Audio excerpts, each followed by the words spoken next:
Anauliza pale Abdallah kwamba katika msikiti wa Mtume sallallahu alaihi wasallam ukiingia mbele kule Masjid Salam kuna kaburi la Mtume sallam, Abubakar na Umar, au sio? Na watu tunaswali tukienda katika msikiti wa Mtume,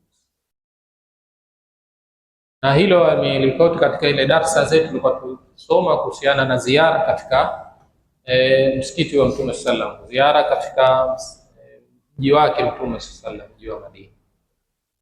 Sasa kaliunganisha na kwamba nasi tukiswali katika misikiti ambapo nje kuna makaburi labda pembeni au mbele, vipi swala hili, si ndio?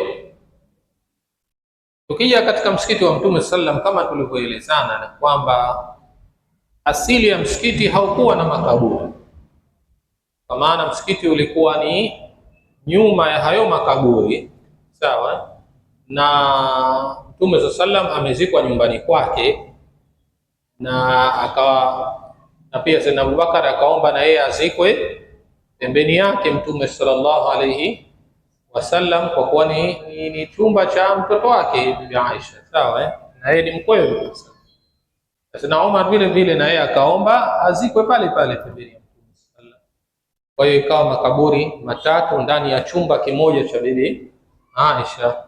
Sasa ulipokuja utanuzi katika Bani Umayya, katika khilafa ya Bani Umayya, sasa wakautanua kwa mbele msikiti. Sasa ndio ikapelekea sasa yale makaburi yakaonekana kama vile yamo ndani ya msikiti, ilhali kwamba hayamo msikitini, lakini tu yamezungukwa na zile kuta za msikiti, kwa sababu ardhi ile inabaki kuwa ni yake mwenyewe Mtume sallallahu alaihi wasallam, kwa sababu hakuitoa wakfu kwa ajili ya msikiti.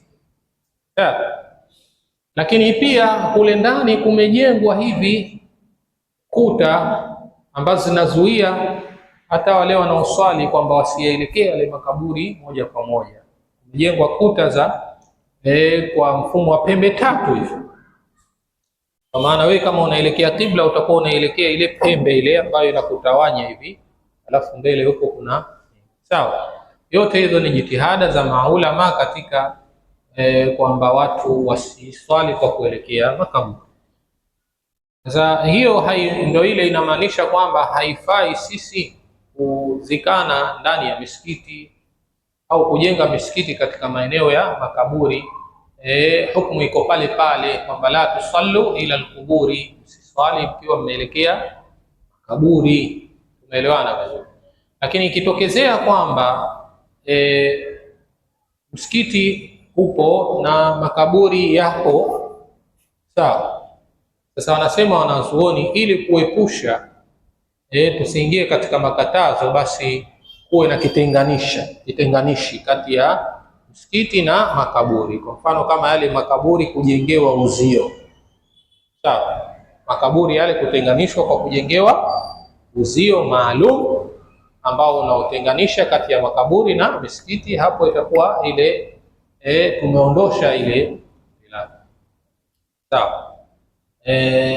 Kwa maana hiyo basi kuswali katika msikiti ambao una mbele au pembeni kuna makaburi ambayo yametenganishwa na msikiti hakuna tatizo.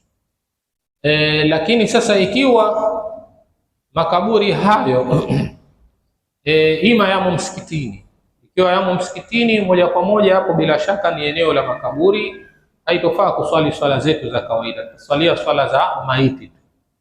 Lakini akiwa yako nje, sasa baadhi ya wanazuoni wamejuzisha kwa sababu tayari huu ukuta wa msikiti unatenganisha,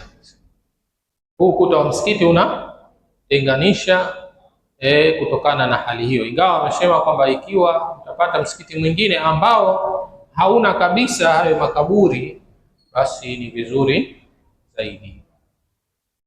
Wallahu a'lam. Sallallahu ala nabiyina. Tumalizie